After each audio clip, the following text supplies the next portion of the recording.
Hello everyone. Today we are going to discuss anatomical landmarks of maxillary and mandibular cast. First we will going to discuss anatomical landmark of maxillary edentulous cast. There are three types of anatomical landmarks. First is the limiting structure, second is the supporting structure or stress bearing, and third is the relief area. The first limiting structures are labial frenum, buccal frenum, labial vestibule, buccal vestibule, hamular notch, and posterior palatal sill area. Now first is the labial frenum, which is fibrous band covered by mucous membrane, extend from residual alveolar ridge to lip. Second is the buccal frenum. Buccal frenum buccal frenum consists of levator angularis oris muscle. दोनों frenum को relief provide करना necessary इसलिए है क्योंकि वरना ये डिसलॉजमेंट cause कर सकता है डेंचर का.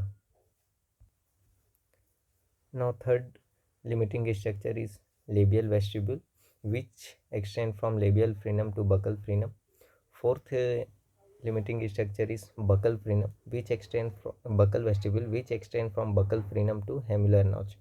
The significance of labial vestibule is कि ये पेरिफेरल सील एरिया प्रोवाइड करता है कंप्लीट डेंचर में, एंड बक्कल फ्रीनम रिटेंशन में हेल्प करता है और रिटेंशन ऑफ कंप्लीट डेंचर में हेल्प करता है. Now fifth limiting structure is hamular notch. It is the posterior most limiting structure of maxillary cast, और इसको ये भी बोल सकते हैं कि ये distal most extension of buckle vestibule. Significance ये है कि denture should not extend beyond the hamular notch. Now last limiting structure is the posterior palatal sill area, जिसमें posterior and anterior vibrating lines आते हैं. Posterior line is straight and it is formed between the junction of tensor valley palatine muscle and muscular portion of soft palate, and anterior vibrating line is formed between junction of immovable tissue over the hard palate and slightly movable tissue of soft palate. It help in the denture retention. The primary supporting area are the hard palate. Hard palate is covered by a non-keratinized epithelium. The primary supporting area for the maxillary denture.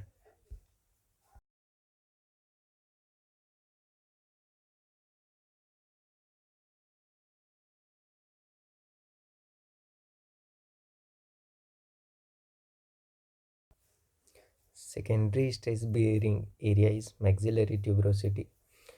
It is lie on the third or second molar region. Clinical significance ये है कि artificial teeth को हम maxillary tuberosity के ऊपर set नहीं करते.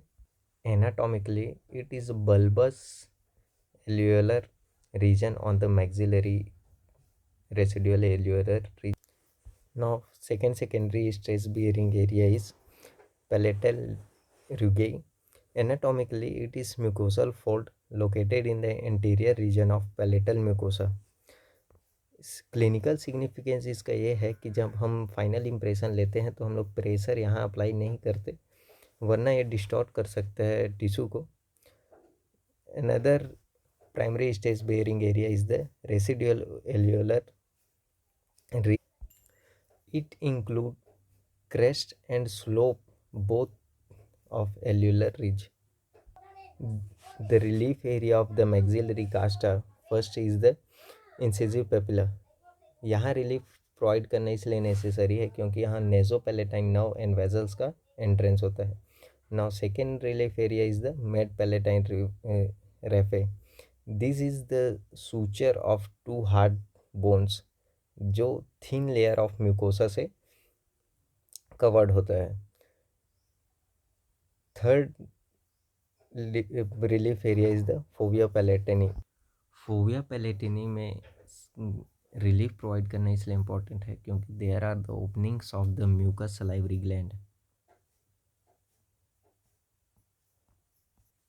एक बार आप सारे मार्किंग्स चेक कर लें anatomical landmark of maxillary edentulous cast के.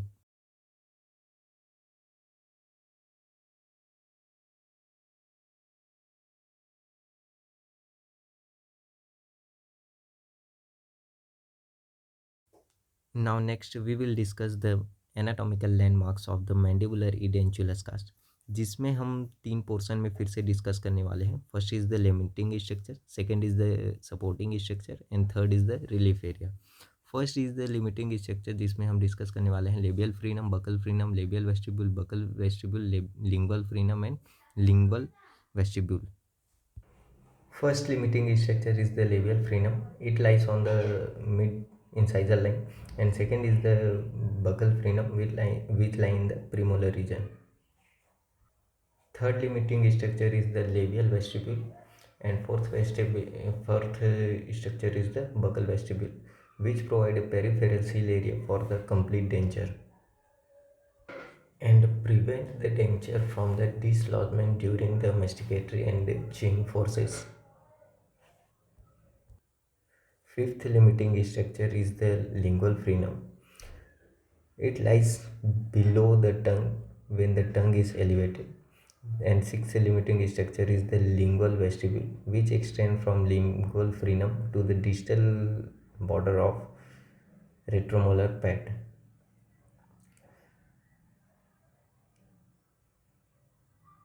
Now the last limiting structure is the retromolar pad. It is pear-shaped structure which lie on the distal most part of the alveolar ridge और residual alveolar ridge. इसका clinical significance ये है कि जब हम denture बनाते हैं तो जो ऑक्लूजल रिम का एक्सटेंशन होता है और जो टीथ हमारा एक्सटेंशन होता है ऑक्लूजल रिम में, वो रेट्रोमोलर पैड के 2/3 एरिया तक ही एक्सटेंड होता है.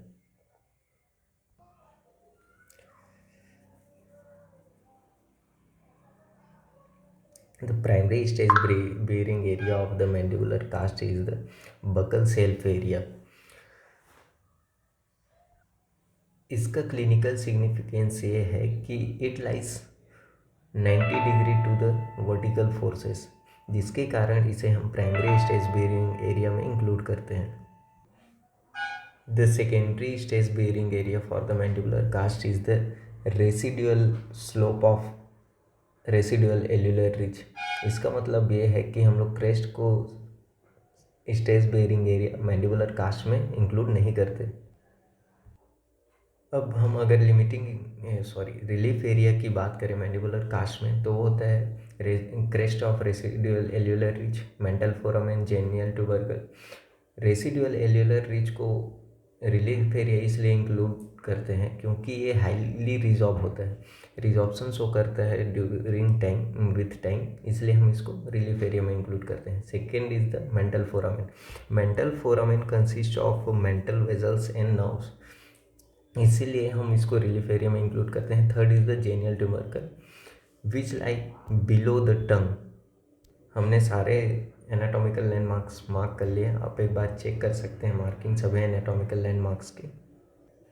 फॉर द रेफरेंस मैंने सभी एनाटॉमिकल लैंडमार्क्स को डिफरेंट कलर में पेंट किया है. आप एक बार चेक कर लें, अगर पेंसिल में समझ नहीं आ रहा हो तो कलर में एक बार आप मैच कर सकते हैं कि कौन सा एनाटॉमिकल कहाँ है, एक्सटेंशन कितना है और शेप क्या है एनाटॉमिकल लैंडमार्क्स के.